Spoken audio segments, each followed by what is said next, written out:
আইনজীবী ডক্টর শাহদিন মালিক বলেছেন, সমাজকে টিকিয়ে রাখতে হলে গুম খুনের বিচার একদিন হবেই, না হলে দেশ লিবিয়া সিরিয়া হয়ে যাবে বলে আশঙ্কা তার। গুম খুন নিয়ে এক ওয়েবিনারে এই মন্তব্য করেন তিনি। অন্যদিকে মানবাধিকার কর্মীরা বলেন, অপরাধী বিরোধী দল এবং জঙ্গিবাদের তকমা দিয়ে দেশে গুম খুন চলছে। বিভিন্ন মানবাধিকার সংস্থার প্রতিবেদনের বরাত দিয়ে সেন্টার ফর গভর্নেন্স স্টাডিজ বলছে, 2009 সাল থেকে 2020 সাল পর্যন্ত বাংলাদেশে 587 জন গুমের শিকার হয়েছেন।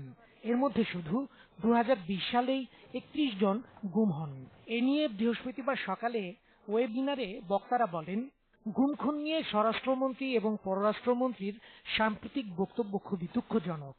আমার গ্রামে একজন দিনমজুর, সে প্রকাশ্য দিনের বেলায় তাকে পুলিশ সদস্যরা বাড়ি থেকে উঠিয়ে নিয়ে আসে, আধা ঘন্টা পরে তাকে ক্রস ফায়ারে হত্যা করে। যে ব্যক্তি হত্যাকাণ্ডের শিকার হলো পুলিশের দ্বারা, তার আপন দুই ভাইকে, আপনার যারা এরকম ঘটনার শিকার হচ্ছে তারা কিন্তু আইনের অধিকার লাভের সুযোগ পাচ্ছে না, আইনের আশ্রয় লাভের সুযোগ পাচ্ছে না। এটি হচ্ছে একটি ভয়াবহ। রাজনীতির স্বাভাবিক গতিধারাটা ব্যাহত হয়েছে আমাদের দেশে বারবার। এই স্বাভাবিক গতিধারাটা যখন ব্যাহত হয়েছে, তখন এই গুম খুন অন্তর্ধান যে ভাষাতেই বলি রাখেন, এগুলি অস্বাভাবিক বিষয়। এটা স্বাভাবিক বিষয় নয়, অস্বাভাবিক প্রক্রিয়াগুলো চলে এসেছে। আমাদের দিকে দায়িত্ব হলো জায়গাগুলিতে বন্ধ করা।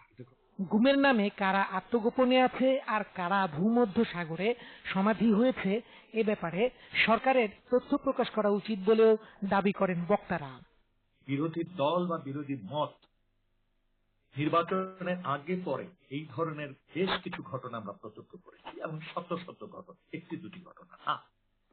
এরপর আমরা দেখেছি যে জঙ্গি তকমা লাগিয়ে বা জঙ্গির কথা বলে অনেককেই এই ধরনের ঘটনার শিকার হতে হয়েছে। ক্ষমতাকে দ্বিধায়িত করার জন্য এইটাকে হাতিয়ার হিসাবে গুম বা খুনকে ব্যবহার করার কোন রকম বৈধতা পাওয়া যাবে না। একটা সমাজকে, একটা রাষ্ট্রকে টিকে থাকতে হলে যদি একেবারে লিবিয়ার মতো, আমরা সিরিয়ার মতো যদি না হয়ে যাই, ওই রকম রাষ্ট্র যদি আমরা না দেখতে চাই, তাহলে এগুলির বিচার হতেই হবে। এগুলির বিচার না হলে সমাজ ভেঙে যায়, সমাজ তখন ওই লিবিয়া সিরিয়ার মতো হয়ে যাবে। আমরা চাই না।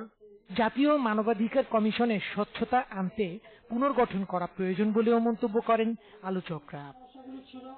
দীপন দেওয়ান, বাংলাভিশন, ঢাকা।